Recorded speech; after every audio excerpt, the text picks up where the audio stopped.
the drive. Tatum the finish. It is banner 18. The mission commanded is mission accomplished.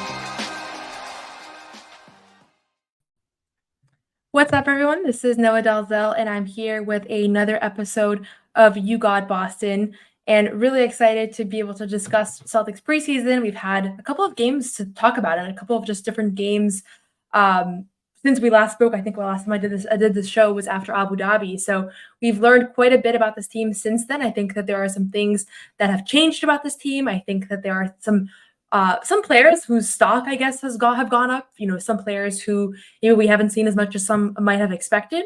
And so glad to be here, glad to be able to talk a little bit about this team.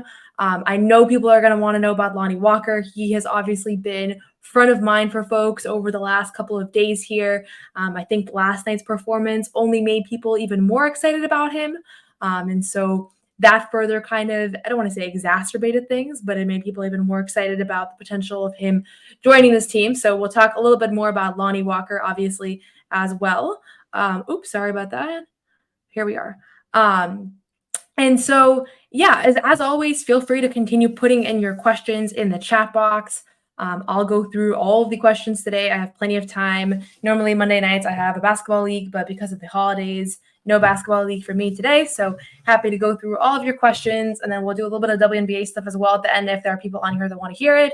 I'll be going to Minnesota this week while the Celtics are away to cover the remainder games in the WNBA finals. So I've been kind of shuffling back and forth, but I was able to be at both preseason games in Boston this past weekend and had a better angle. I used to be higher up, kind of looking down at the court. And I don't know if it's just because it's preseason, but I had nice seats, so I could hear stuff, I could see better. So for those of you that follow me on Twitter, maybe you saw I had better highlights than usual, or at least a different angle of highlights.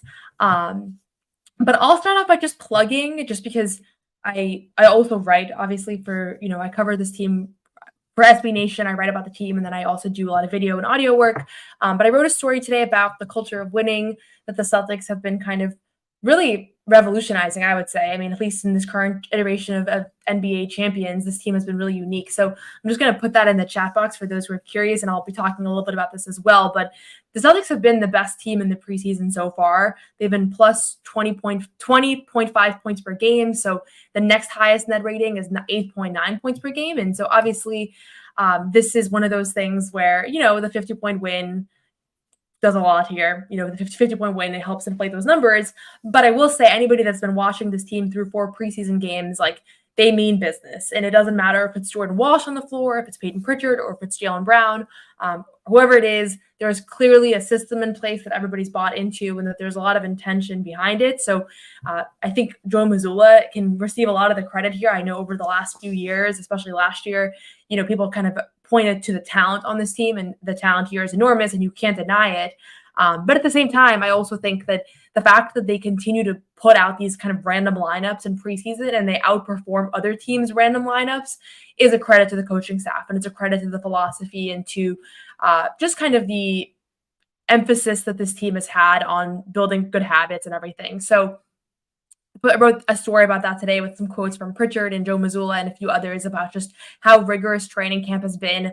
And it came to mind because I don't know if you guys saw, but just yesterday, Michael Malone, the Denver Nuggets coach, was talking about how his team isn't well conditioned and how it's a problem. It's something that they need to fix. And I was thinking to myself, that's kind of wild, because just covering the Celtics, I can't even imagine Joe Mazzulla commenting on players' conditioning. It has so not been that type of offseason, that type of training camp, that type of, just discourse in general leading up into this year. And so if anything, it's been exactly the opposite. So you can check out that story if you'd like. In the meantime, feel free to continue putting in comments, questions in the chat box, and I'll get through everything. Wanted to start with things that have stood out to me as positives. And I think we can just go down the line, and I'll start. I see someone here commented about Payton Pritchard. I think Payton Pritchard is the only fair place to start, honestly, just because he, in 20 minutes per game through 4 games, he's averaged 16 points per game. He's shooting 49% from the floor, 48% from 3, 7 assists per game, 1 turnover. I recognize it's just preseason. I think that at the same time, Payton Pritchard has shown us that he's not somebody that's just going to be comfortable in the role that he's had and not grow and not improve. I don't normally make this recommendation, but if you are somebody who enjoys listening to players speak, a lot of times it's just like media talk and people ask them questions and they give kind of the same answers over and over again. And it's not the most interesting thing, though. I'm always curious as a reporter, but last night, Payton Pritchard's post-game presser, after he had another really good showing, he's had 4 good showings in preseason. He was asked a bunch of questions about like how he's approaching the season, how he's approaching his role. And I thought that he just was really, really insightful. And so on CLNS Media, you can check out Payton Pritchard's full presser, but he basically, like, the bottom line is that he knows right now he's a role player and that he's coming off the bench and he's going to play a limited, very specific role for this team. But at the same time, he also understands that the sky is the limit for him. And for those of you that don't know me, I believe that. I think that he has an all-star ceiling. I know that's going to sound preposterous to some people. I've already had this debate, so we can agree to disagree if we disagree on this, but I think he believes that about himself, and whether or not it's true is almost secondary to the fact that he believes that and he's working like somebody that is capable of achieving great things and being more than just a role player. Not that there's anything wrong with being a role player, but I think in the preseason, he gets to kind of run the show a little bit. Last night, obviously, he was the primary option, and when he does have that type of fluidity and freedom, great things happen on the court. And there's a reason why he had the NBA's best net rating last year, or second best net rating, I should say. And also why he had one of the best offensive rating and one of the best assist to turnover ratios. And so he leads the league in a lot of categories, and it's not a coincidence. Obviously, there's limitations to this game. His size is always going to get in the way, but I think that we saw a lot of great things from him this preseason. This is a guy that spent time with the U.S. Select team after winning the championship. And I sure has been working as hard as anybody over the offseason. So I think he's just a reminder that when the Celtics are going to need more shot creation this year, like, he is somebody that can step up right away and help with that. And he's not a Porzingis replacement because there's an obvious positional discrepancy there.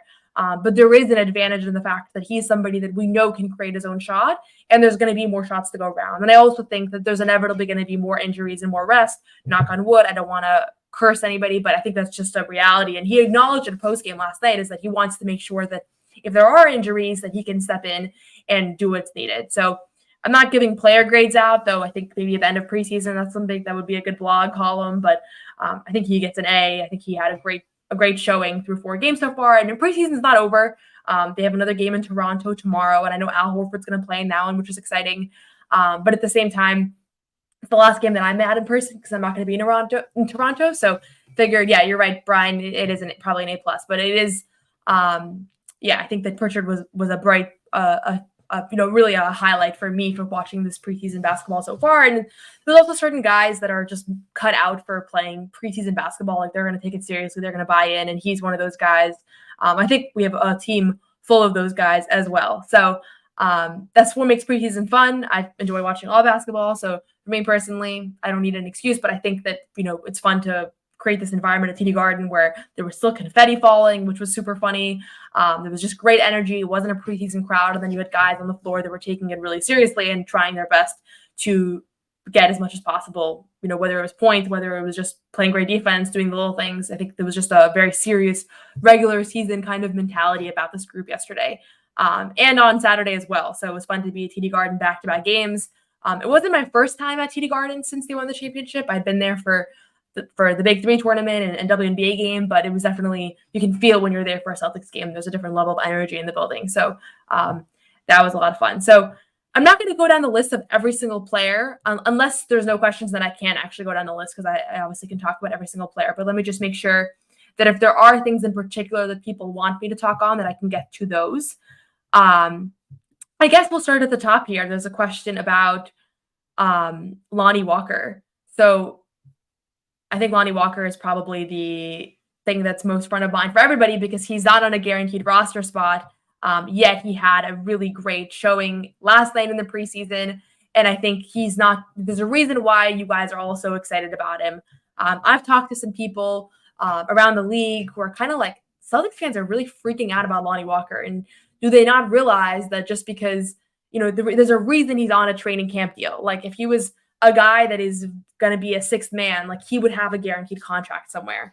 These are not my words. These are words that I've heard other kind of people around the league and scouts and others say. This is not just one person. This is a a thing that I've heard a number of times, and every time I hear it, I'm like, I hear you, and obviously there's a reason why he hasn't gotten that deal. I also think there's a lot of good players that haven't gotten guaranteed deals, and we can talk more about some of those, like O'Shea Brissett and Markelle Fultz and a bunch of others. But that doesn't mean that right now, because he's out of the league, that it doesn't mean that he can't positively impact the team. And covering the WNBA, like that's even more the case, honestly, over there. That players get waived all the time, and then a month later they're starting for a playoff team. So I'm fully aware of the kind of circle of life, I guess, in the WNBA and the NBA as well. Lonnie Walker, I would say, what he showed us last night is that he can score at will, that he can get hot, that he can, he's called himself a microwave scorer. I think that fits what we all know and think about him. And I thought that he also defensively and just across the board is looking increasingly comfortable. The first game in Abu Dhabi, he played just the last few minutes, but he looked really out of sorts. He looked maybe like he was forcing the issue a little bit. He looked a little bit nervous, which is all understandable. Like he's on an Exhibit 10 deal. He's playing with a new team under a new system. But you can tell that he's getting more and more comfortable. And people are talking about how, he's a veteran. He's 25 years old. So he has years of experience in this league. He's not a rookie. And you could see that yesterday. There's a clear distinction between someone like Jaden Springer, who is 22 and has very limited on-court NBA experience. Baylor Shireman, who is a year younger than Lonnie Walker, but also has like 5 years less of NBA experience. And you could see his experience when he was playing yesterday. There were times where I felt like he was one of the best scoring options. Him and Pritchard together, I loved watching. So, I guess from a basketball standpoint, like people were excited about what they saw yesterday. And I think the question is there a way to keep him on this team? And the truth of the matter is, I'll be honest, I don't know if there's a possibility here. I do know that what we have heard from Brad on the record and just what has been stated is that this is the guy that's aware that this is an uphill climb to get a guaranteed roster spot, that he's down to do whatever. He's willing to go to Maine. He has said that, he brought that up, I think even unprompted. And all signs point right now for Lonnie Walker to go to Maine in a week or two when the season begins. And so I intend to be there mid-November for the Portland debut. And I expect Lonnie Walker to be there. That's what I've heard. That's what I'm seeing. I've been trying to talk to as many people as possible to understand if there's maybe something more to it. I haven't heard anything else. If I do, I will be sure to report that. Of course, there's always the possibility of some sort of trade prior to the midseason deadline. We saw that last year where Lamar Stevens and Delano Banton were both sent out. Jaden Springer was sent in, and then a roster spot opened up as well. So you never know what could happen there. But I think that right now fans should be prepared that Lonnie Walker is most likely not going to be on the opening night roster.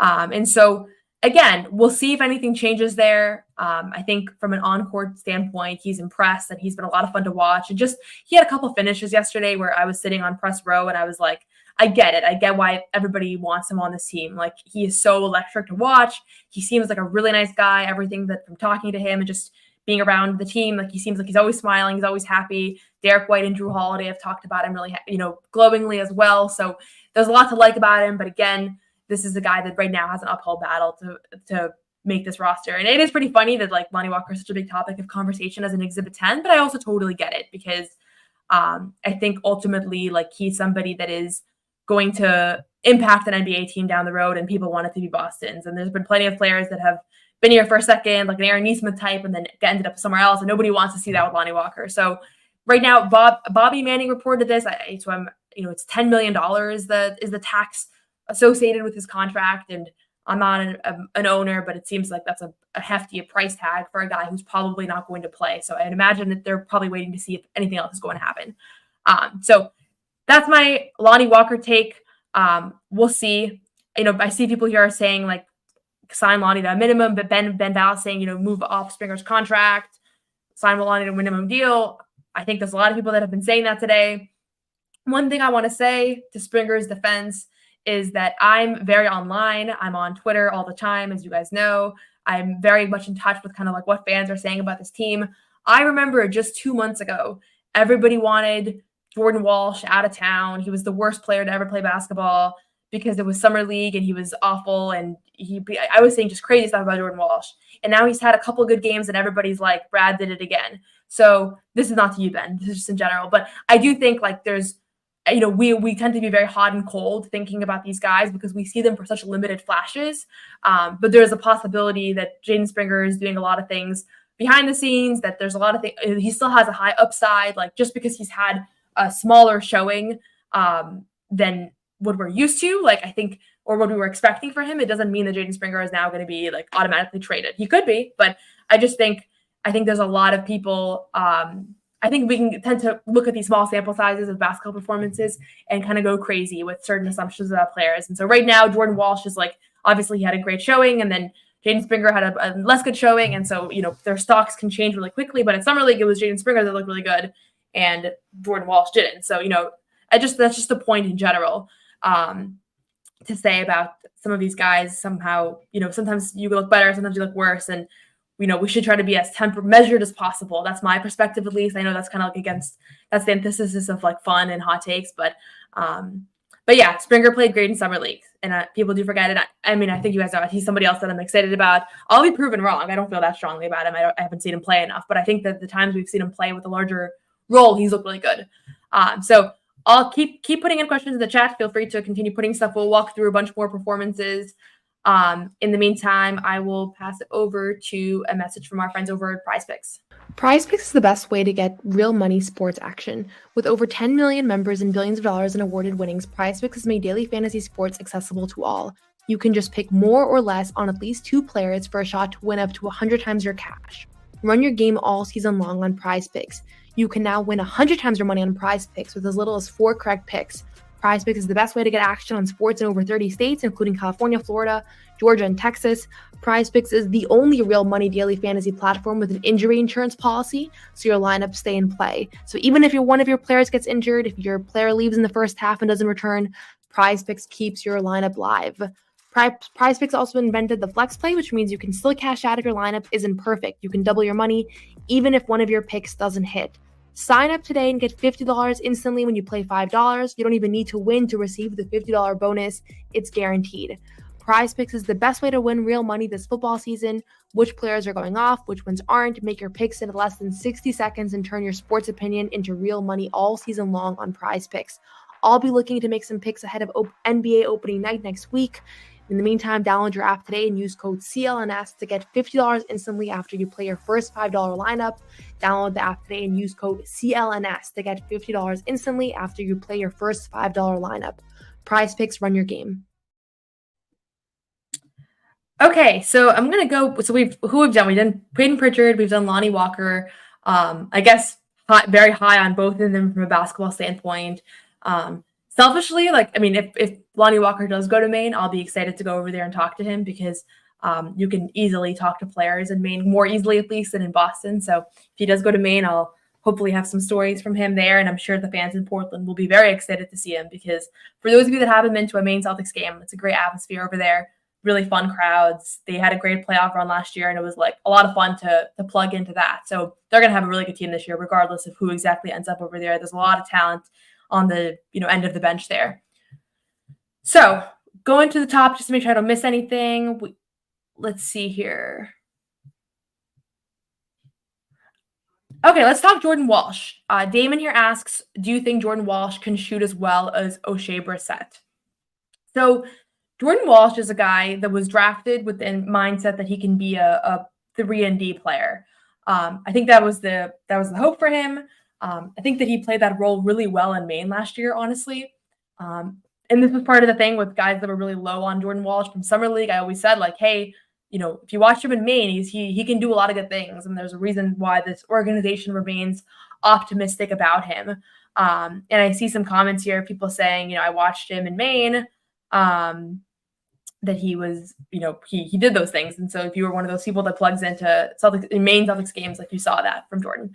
Do I think Jordan Walsh can shoot as well as Oshae Brissett? I think Jordan Walsh can shoot better than Oshae Brissett.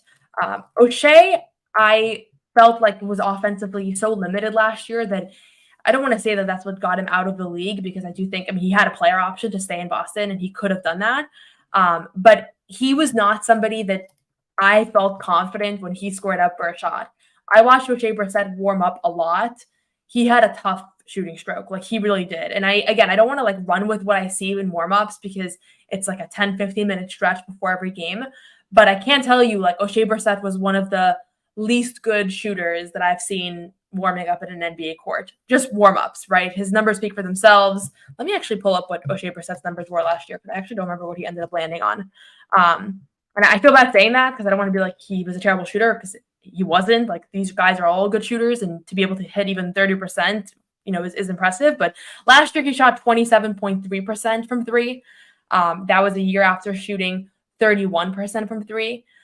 Earlier in his career, he was better. He was 42% in 2021 in Indiana. So it's kind of been a downward spiral for him. And I think a lot of times it's a confidence thing, or you kind of start to make a mechanical mistake that kind of gets worse and worse. But all that being said is that Jordan Walsh, I think, can shoot better than 27%. I think that the goal is for him to be at least a league average shooter. That'd be like 35%. That's around what he was in Maine last year. But his shot looks great so far. He, reporters asked him post-game yesterday, like, what's the difference? Like, have you changed anything? And he was like, no, I haven't changed anything. It's literally just they're going in now, which is something that I subscribe to. I tell people this all the time. A lot of times when guys are struggling with their shot, the question is like, does this guy suck at shooting now? Or is this guy like, he went to the shot doctor? And a lot of times it's literally like now their shots going in and they feel a lot more confident. And it becomes a contagious thing where you can even see in one game, like some games, Sam Hauser, he's not hitting anything. Other games, it's like the lid is, 100 feet. So I think Jordan Walsh is in a good stretch right now. And the hope is that he can not only play Oshae Brissett's role, but he can do more than that down the road. That's why they picked him. They didn't pick him because they wanted him to eventually be an end of rotation player. And so the big difference for Jordan Walsh is that the game has slowed down for him. And this was so obvious. You don't need to be a basketball person to even notice this. You could probably be not even someone who watches sports to just realize how sped up he looked in Summer League. And that's not how he looked in Maine. And so I knew he was capable of kind of reverting back to this. And now he is playing a lot slower. I posted a couple of his highlights yesterday because I was like, these are really beautiful moves to the basket. And not just are they really nice moves, but also, he's showcasing that he has a deeper bag, and that he's also willing to kind of make the right read, whether it's a three-point shot, whether it's a drive for the basket. Super impressed by his development over the last few months. And more than what we watched, I think Cam or one of the Celtics reporters asked Joe Mazzulla last night about Jordan Walsh's performance. And he said he's really proud of him and he's actually carving out a role for himself. And I don't know that necessarily means that this year Jordan Walsh will have a role in the NBA. But if you had asked me a couple months ago, is there a chance that Jordan Walsh is playing any real NBA minutes this year? I would have said no. And I think that that's a real possibility now after just a few preseason games, just based on how much he's playing and how he's being used, and also how Joe Mazzulla is talking about him. And so, yeah, it's been a lot of fun to see that. I think he's a fan favorite as well. He's one of those guys that people just gravitate toward. And so I'm sure he'll spend some time in Maine as well, but I think that he's making a case for potentially being one of those guys that plays backup minutes. So yeah, I think long story short, yes, he can definitely shoot as well as Oshae Brissett. Tom here asks, which player from our Stay Ready crew has impressed you the most so far? They've all been having awesome performances. Hard to pick one, but if I had to pick one, I guess I would say Jordan, just because he surprised me. Like, Pritchard has impressed me the most. I guess Pritchard's not even a Stay Ready crew guy anymore, but Pritchard has impressed me the most as far as his overall performance, but I'm not surprised. I mean, we already know that about Pritchard. So I think Jordan was just, I didn't think that we were going to see these kinds of performances from him in the preseason, and we are. And so that's a great sign, and it bodes well for the Celtics' future and the Celtics' future development. And so I'm happy to see that, and he can take the Stay Ready crew award for me. Question here about whether the team might get bored during the regular season. I don't think so, honestly. And I think it all stems back to Joe Mazzulla. And, I mentioned this earlier, but you can read my article on SB Nation about Joe Mazzulla and his relentless culture of winning. His intention is to ensure that never happens. I think that he would view that as a colossal kind of coaching failure, honestly, if it ever got to that point where, the team got bored during the regular season. And so they're doing weird things. They have weird games that they're playing, and there's Animal Kingdom references everywhere. And they're playing other sports in practice, and they're trying out anything to not get bored. And so, a couple weeks back, I was at the practice facility, and there was all their kids were running around, and they're playing Duck Duck Goose. And I think that's the big fear for any team, especially defending champion. But I think that with Joe Mazzulla at the helm, like there's going to be a concerted effort to avoid that. That's maybe superior to any effort in the league. And so I have faith in the fact that he will be able to ensure that they don't get bored. There's always going to be human nature. There's going to be some 30-point loss to some team on the road, and everybody's going to freak out. But big picture, I don't think that them getting bored beyond like maybe certain moments of lack of focus is going to be a real theme here. And that's an exciting thing because nobody wants to turn on the TV and watch a team that's playing uninspired basketball.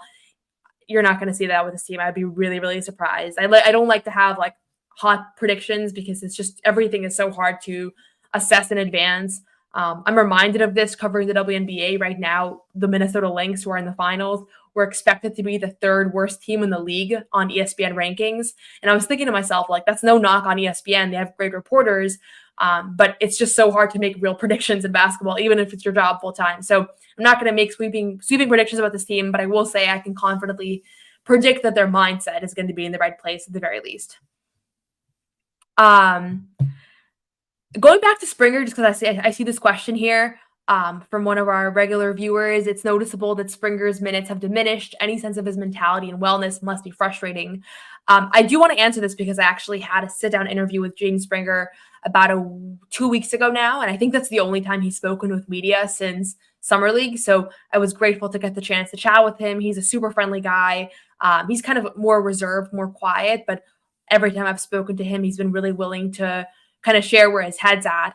And his mentality, obviously, I'm sure he knows what the right thing to say to reporters are, but I also think sometimes you can read between that. He seems to mentally be really accepting of the fact that right now this is where he's at in his career and really grateful to get the chance to learn from Hall of Famers and veterans. And he said to me, like, look around, this is the same team that we had last year. There's not going to be like a big opportunity for me here, but I'm maximizing like every minute of it.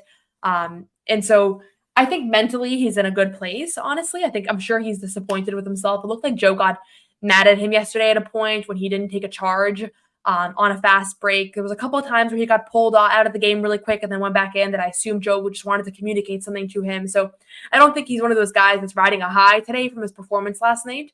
That being said, just from speaking with him, he seems to be one of those people that is just going to make the most of the opportunity, make the most of the moment. You can check out that Jaden Springer story on Celtics blog. If you Google Jaden Springer Celtics blog, it'll come up. So yeah, that's my perspective on him at least. I'm sure he'll get more of an opportunity in this upcoming preseason game as well, at least some sort of an opportunity. And I don't think he's going to be in Maine much this year, so we'll see. I think that he might surprise people. Like, again, just because he didn't play in this stretch doesn't mean that he's out of the rotation. Last week, Lonnie Walker didn't play at all, basically, in Abu Dhabi, and yesterday he was one of the top minute guys and one of the top scorers. So things can change really quickly, but obviously he was not one of the standouts from this past weekend at TD Garden, and I'm sure he knows that and feels that. Question on Baylor Shireman. Do you think Baylor Shireman could get cut with a preseason performance? So Baylor Shireman is not going to get cut. He's on a guaranteed deal. He was a first-round draft pick, Brad Stevens' first as general manager. So there's a lot of reasons why Baylor Shireman is, he's a longer-term investment. He has looked really rough in preseason. His shot looked wonky. Even when they go in, they look weird. I hate to critique the way people's shots look because I have like the world's ugliest basketball shot, but it doesn't, it doesn't look smooth at all. Like, it looks like he's kind of forcing the issue. That being said, it's preseason, and I thought he was solid in Summer League, and we've seen a lot of really good players look a lot worse in preseason. And so, again, I caution everybody to do the whole thing that I said with Jordan Walsh. Like, no, just like we shouldn't go super, super high on guys after a couple of good preseason performances, I feel the same way about like going really low in these guys as well. So yeah, like if I was going to rank like who winners and losers from last night, like Baylor Shireman was somebody that did not look great, and he hasn't looked great in preseason at all. And I haven't looked at his shooting numbers, but I don't think I need to look. I know that they're pretty tough. But he's not going anywhere right now. When you draft a guy in the first round, like you're at least going to give him some time to get his feet under him, learn the system. He also gained like 15 pounds since he was drafted, or even more since Summer League. And so I don't know. I've never built 15 pounds of muscle, but I know that has hurt guys' shots in the past, or at least it's taken them a little bit to get in rhythm with their kind of new body. And so that could be something as well that's in the mix. But it's just like, he's adjusting to so much. And all these guys, when it's your first year in the league, and like a few months ago, he was playing against a completely different level of competition. Like, you have to just give him some grace and just assume that it's not gonna necessarily work out right away. And so I'm not saying I think Baylor Scheim is going to be the next big thing, but I'm not willing to discount him after just a couple of poor games, just considering the circumstances are so extenuating with like, this is really his first time as a professional. Question, can O'Shea come back if Lonnie doesn't work out? O'Shea's not going to come back. I've heard O'Shea might be going to Europe. Nothing confirmed yet. I've been watching his blog. He hasn't said anything specifically, but once he opted out, that ship had sailed. I think they want that 15 spot open. And so if they sign Lonnie Walker, it's because he has just given them no choice. Like, he's playing so well that they have to take him, or there's an injury or something. I don't think O'Shea is the guy that they were particularly needing this year regardless. Will he find a spot in the league? Like, I'd love for him to, but I think right now he has not been able to. So I would expect him to not be in the NBA this year, this late in the year.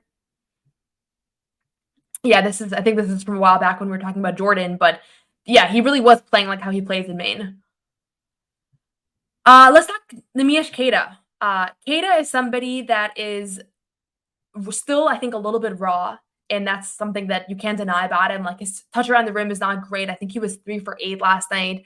And he just misses easy ones where it's like, you just feel like, how did you miss that shot? It's like, he has a great angle, catches a great pass, but he gets his rebound. So this is kind of like the Angel Reese predicament where, again, not to keep bringing WNBA references into things, but I'm covering both right now, so my head's kind of all over the place. But, she gets flack for missing her own layups, and then she gets her own rebound. And in the same vein, she gets a lot of credit for getting a lot of rebounds, but part of it is because she's missing her own shots. And so I think you kind of take it for what it is. It's a gift to be able to get your own misses like that. It's also a weakness to improve upon when you're missing easy shots around the basket that other people will just make. Right now, Queta has room to grow in that regard, but I still think that there's a lot of upside. 15 boards, regardless of how you got them, is impressive. I thought that he made good reads as a passer. I think defensively, he still sometimes finds himself in the wrong place. Like, just as far as like helping the helper, they're trying out a lot of different schemes. He was playing with Skipintsev, who is the young Ukrainian player who was on an Exhibit 10 that you guys might have seen last night if you didn't know him before. So I think that it's not going to be perfect in preseason, regardless of how well individually you're doing. But I think that Queta has shown us flashes, and increasingly so. Like, every time we watch him play, he shows us more and more flashes. That being said, just watching Luke Cornett is like, there's clearly, he has a level of familiarity and comfort within the system that Queta still doesn't have. But it's going to continue to come. And I think that he's a really hard worker from what I've seen. He has a really nice looking shot. I'm excited for the moment that he starts shooting more, because I think that he has the ceiling of the potential of being a really good shooter. Again, it's all potentials here. But he had a nice game. And I think some of you guys might know he's somebody else that I'm really excited about. I feel like a broken record being excited about all these players. But I think we have a really exciting, a fun cast of guys that are in this rotation. And there's a reason why Brad Stevens worked to re-sign everybody that he could, between Queta and Cornett and Sam Hauser and Payton Pritchard getting extensions. Like, it's not a coincidence that happened. I think it's because they felt like they had a pretty special group. And so I guess this is talking about the center rotation. Right now, the only backup that appears to be encouraged to shoot threes is Xavier Tillman. I don't think Luke Cornett nor Neemias Queta are encouraged to shoot threes right now. Xavier Tillman went 6 for 8 in the preseason. I've been high in the Xavier Tillman 3-point shot. This is for me watching him shoot. He is up there. Like, the same way that I said that O'Shea Brissett was always kind of a tough watch as far as shooting threes pre-game. Like, just statistically, a lot of them didn't go in. He airballed a fair amount, like, just kind of unusual misses for an NBA player.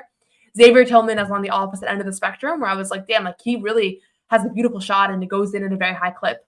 And so I think he's going to be shooting the 3-ball a lot this year. I think that as the sample of shots increases, so will his percentage, because last year wasn't great, but I don't take anything into consideration when it's a small sample. The 6 for 8 is a small sample, so I don't want to run with that either. But at the same time, I've seen him shoot a lot. I think that is something that he's worked really hard at, and it's part of why they traded for him and part of why they re-signed him to a 2-year deal, is because they have the belief that he can eventually stretch the floor and space the floor. And I'm not going to call him new Al Horford or whatever it is, because that is such a high bar. And I think it's just I know that's what people want from him, but it's just, I don't know if it's possible to replace Al. I think that he has such a unique skill set and approach. But Xavier Tillman is one of the guys that comes out of preseason looking like, okay, this could really be a big thing for this team. Like if Xavier Tillman can hit the open three ball, like that's huge. And so yeah, I think that he's going to be in the mix there. I think Luke Kornet's going to be the primary backup big. There's been speculation. I've done some segments on this with Bobby about whether Luke might even actually start and Al Horford will come off the bench just to kind of save his legs. I think it's a possibility. I would imagine it's probably not the case, but it's a possibility for sure if they want to limit Al's minutes. But I think that Luke Kornet at this point in his career has so much experience with his team. He's so refined. His physicality is improved. I think that he's the lead guy in that set of rotation. I think Xavier Tillman is behind him.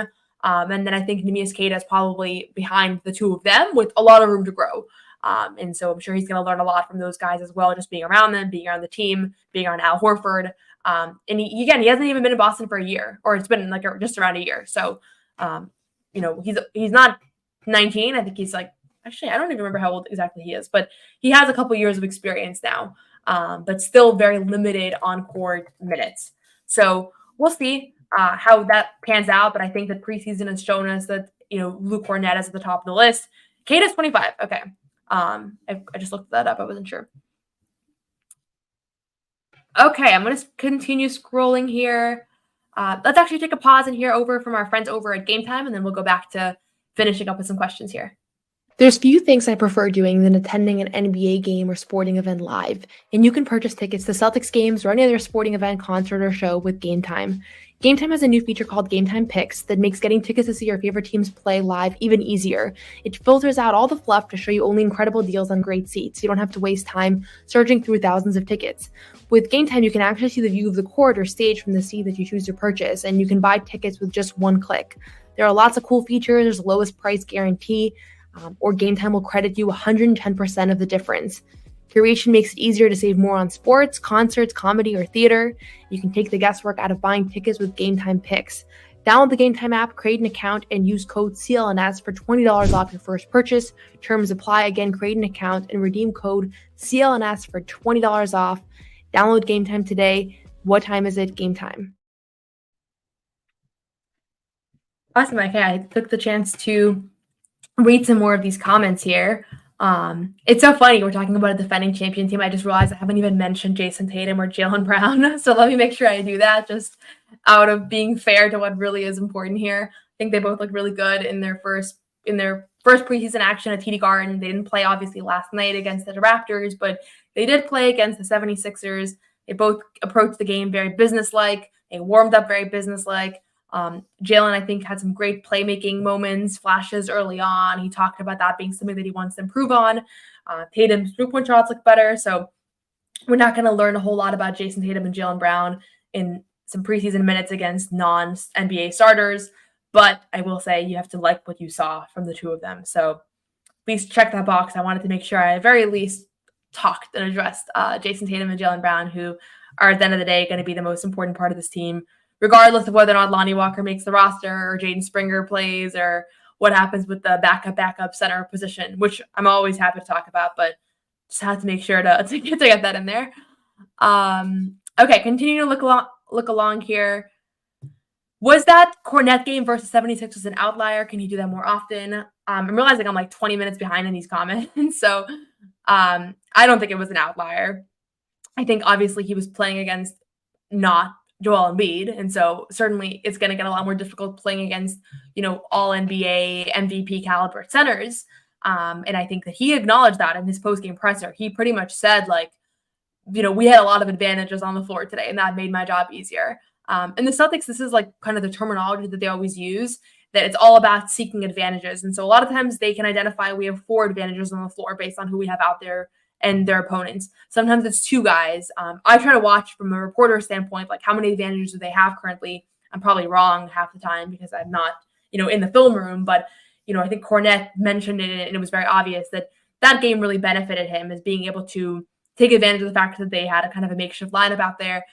But he has a really nice touch around the rim, and defensively, Joe Mazzulla called him one of the best defenders on the team, and I think it's for good reason. I think that it's because he has an awareness of the schemes and an ability to communicate, and just kind of a quickness in his thinking process that rivals, a few guys. And so it's why he's emerged as a really solid NBA player.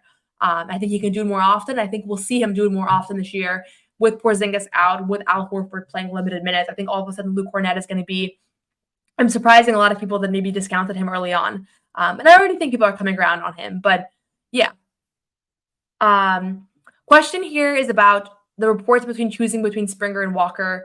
I don't think these are reports. I haven't seen any reporters report this, but I've seen like fan accounts talking about this. Down the road, can Springer be traded? Like, absolutely. Like, that's what happens in the NBA, right? If a guy like Delano Banton and Lamar Stevens were traded last year, presumably because Joe Mazzulla felt like they weren't bringing to the team what they really needed. And so it's always a possibility. I don't want to say like because of one or two preseason games, so that's where we're at. And I haven't heard anything from talking to team people or anybody around the organization that makes me think that. So I'm not going to give those reports any validity, but I understand why people are going there, because a lot of times when we're watching these players, it's like, okay, I want that guy, even though he's on an Exhibit 10. I don't want that guy. He's on a guaranteed deal. But we have to look at the big picture in mind of like developmental arcs and kind of where people are expected to be at certain points. And there's off-court things that we might not be aware of. And so, we'll see about the Springer stuff. I think that, there's still a lot of good things that he can do, but he just hasn't had as great of a stretch as some other guys on the floor. I'll echo Tom's comments about how fun it is, rooting, covering a team that's good. Definitely. It's funny we're talking about end of roster guys.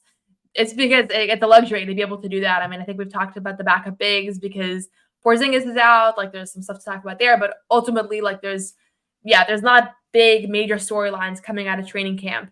And so it'll be interesting to see how this team is covered and how the national media talks about this team, how the local media does, because I think people kind of get bored when there's not conflict. And if they're really good off the bat and they kind of continue their ways from last year, like, what do you really talk about? I mean, I'll have fun talking about like random players, but I think from like a national media standpoint, it's like, I wonder if there's going to be like fabricated conflict or like what exactly the deal is going to be, because this is as uneventful as a team really gets, with everybody being back. There's not new faces. The coaching staff's the same. I noticed in the huddles yesterday, like it's literally the same guys that are with Joe Mazzulla, at the beginning of timeouts. Like, even though Charles Lee left, I haven't actually seen a new guy in there, although I know everybody kind of moved up a notch. So a lot of continuity that's been fun. Question here from Joey. Are you concerned that we haven't really seen much from Drew and White? Is it just being chalked up to the fact that they just show up and work? Yeah, I don't think that there's really anything to be concerned about with those two guys. They both played through the Olympics. Like, I think that they're ramping up, but they haven't looked bad. I think they just played more limited minutes. And again, these aren't guys that are hunting their shots either, especially in preseason. So zero concern from those two.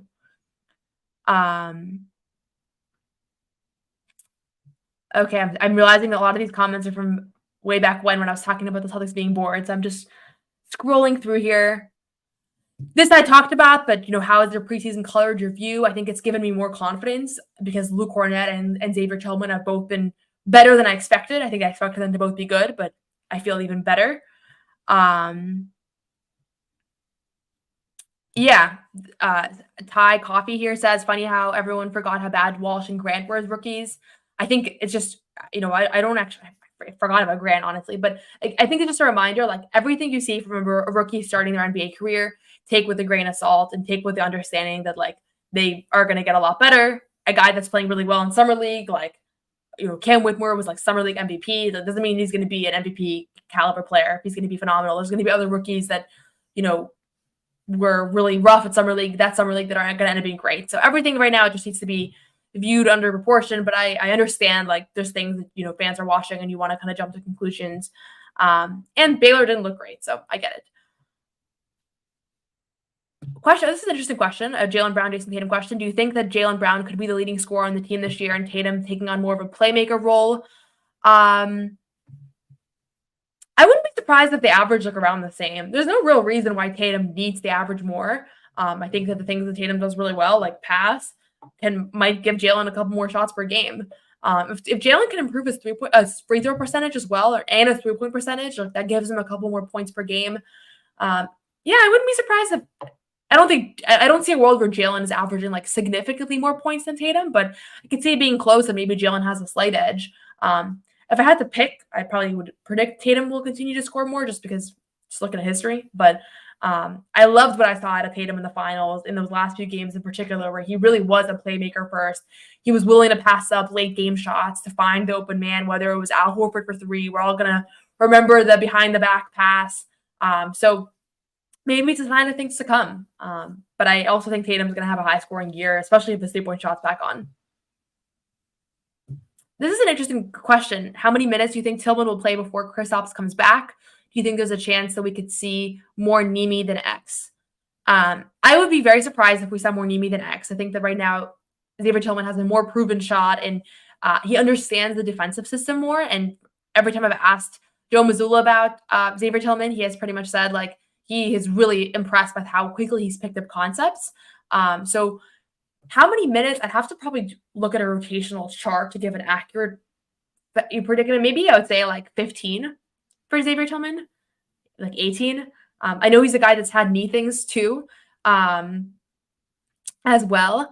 And so that's a possibility that, he is somebody that, they're going to want to limit his minutes, even if he's capable of playing extra minutes as well. I started laughing during that because I'm seeing this comment that says, I've seen your high school highlights. You definitely weren't lying about an ugly jump shot. LOL. They were cash though. Hilarious. I have such an ugly shot. I shoot from very low. I think it's because I was always weak. And so I just learned to shoot from low. And even now, like I just never raised it. That's not an invitation to go look at my high school highlights, but that did crack me up that someone found those and you were not lying about an ugly jump shot. I'm going to repeat that one to my dad. Okay, question here from Phil. Is there anything Joe Mazzulla needs to improve on as a head coach? I don't think I can really give that answer. And that might be like a bad podcaster thing to say, but we get a limited viewpoint of Joe. We hear what the players say about him. We see his demeanor in practices and games. We see his rotational decisions. And then there's a whole staff around him. So even sometimes I see certain schemes that I'm like, it's a weird time to go into the zone defense, but I don't know if that's him or if it's somebody on his staff also. So I try not to make like jumps on Joe because I don't really know exactly, like maybe there's things behind the scenes that I would disagree with if I had the full story.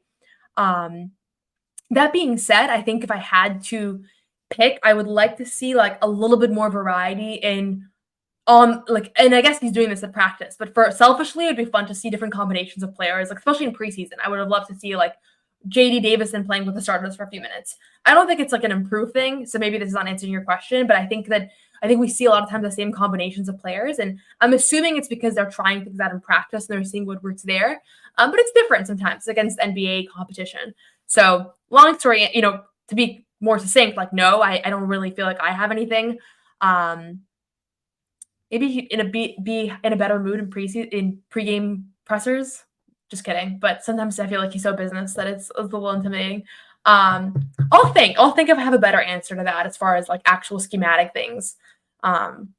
It would be hard for me as like someone covering the team to be like, oh, I know better than him on something, which is why I very rarely criticize coaches unless it's like, okay, all the players have turned on this guy, and so like I'm gonna follow their lead and be aware. So I'm probably in a small camp on that one.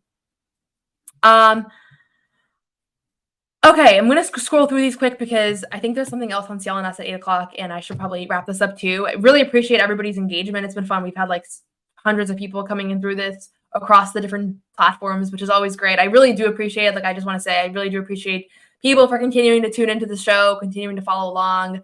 I'm going to try to do this more than weekly, which is what I've been doing right now when the season starts. I've been kind of swamped with WNBA coverage as well, so I'm balancing everything. But I'm going to rapid fire the remainder of these questions just to make sure. I think part of my promise for this is if you tune in, I'll answer everybody's questions. I want to make sure I do that.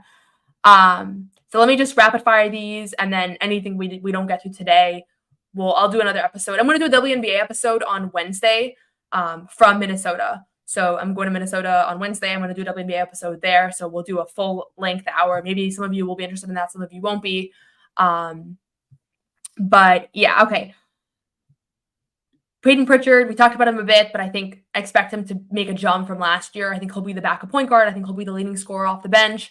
I think he'll have some games where he starts when lead guards are out, whether due to injury or rest. And I think that people are going to continue to be positively surprised at what he's capable of, and his shot's going to be better than it was last year too, because he really had an abysmal shooting start to the season last year. So that's something else to just keep into account when looking at his stats. Fair point. I see here someone saying about preseason is cardio, playing time for end of bench guys, which I personally enjoy the end of bench guy stuff, but I understand it's a little more boring for fans. Question about what's my favorite scary movie? I do not watch any movies. I really don't. So I'm the worst person to ask about this.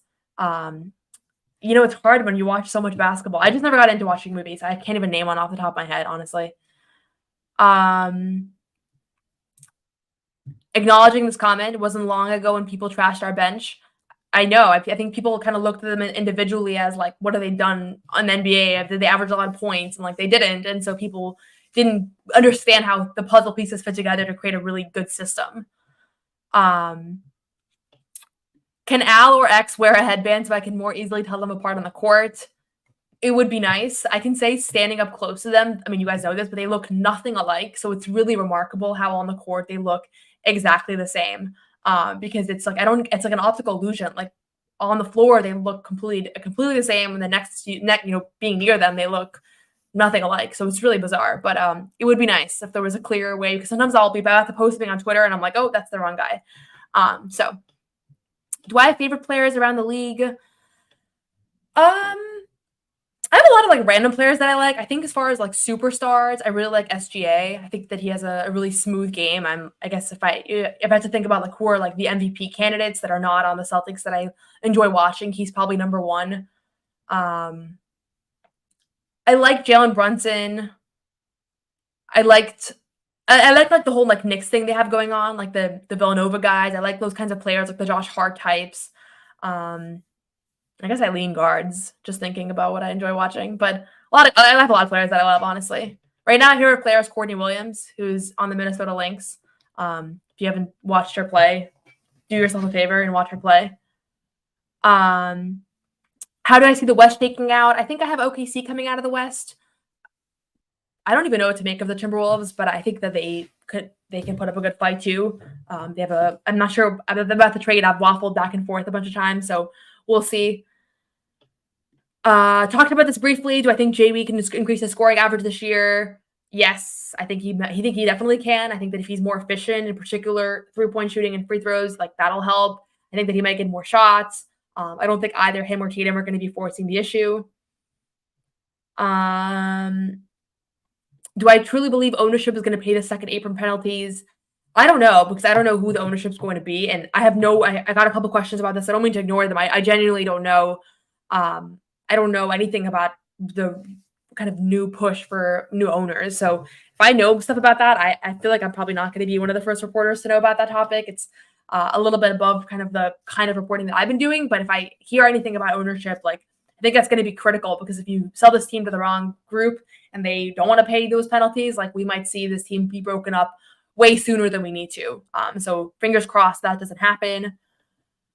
Spooky as part of TD Garden. Not spooky per se, because I'm always around other reporters, but like I just get lost a lot. I feel like I'm always making a wrong turn and I'm like, I don't know where to go. And I've been covering the team for a year, like being there practically multiple times a week. So not spooky per se, but yeah. Okay, I'm glad I'm seeing some Courtney Williams love. Okay, this is gonna be good for us. Okay, I appreciate this. Oh, one last question here. Does Brissett get a 10-day later in the season somewhere? I think he's going to go to Europe. That's what I've seen some reports about that. I don't know if it's confirmed. And I think it's confirmed openly. I think he's most likely going to go to Europe. He doesn't seem like the kind of guy that a team's going to take a flyer on. Just his skill set and his limitations. I feel like, I don't know. I think it's going to usually be like a big that's going to get that, or like someone who can just score in buckets or whatever it is. So Brissett probably not, but I think he's going to end up in Europe, at least for this year. I do know it's hard. Once you're in Europe, it's hard to make that move back. One of the first interviews I did when I started this work was talking to Jared Sullinger, who told me, like, yeah, when I went to China, I was kind of like closing the door on an NBA return, even though like I got a lot better actually, and I got in better shape and stronger and more skilled, and like it was kind of too late at that point. So my understanding is like usually, I mean, there's always like the Abuselis of the world, but usually you don't make it back. So if he goes to Europe, like that could be the end of his NBA career. Again, you just never know Jaylen Brown question, is he vegan? He is not vegan. He is not vegetarian. He did hot ones. He is somebody that I think has had stretches where he's plant-based, and I think that he has like spoken about the value of veganism, but he eats meat too. And okay, I think that's pretty much, yeah. Oh, I see someone here beat me to it. The hot ones comment. Okay, I think that was pretty much everything. So hopefully that last bit wasn't too sped up. I wanted to make sure we got through everything, and we did do almost an hour.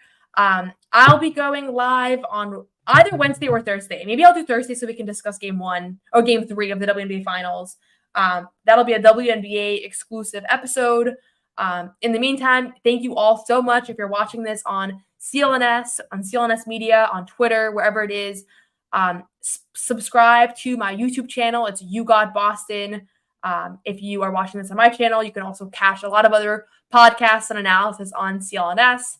And if you want to follow along on my WNBA coverage, it's sbnation.com/WNBA. Thank you all. Hope you enjoyed this show. Hope you enjoyed watching preseason over the last few days. We'll have a post-game show, the Garden Report, after tomorrow's Toronto Raptors game.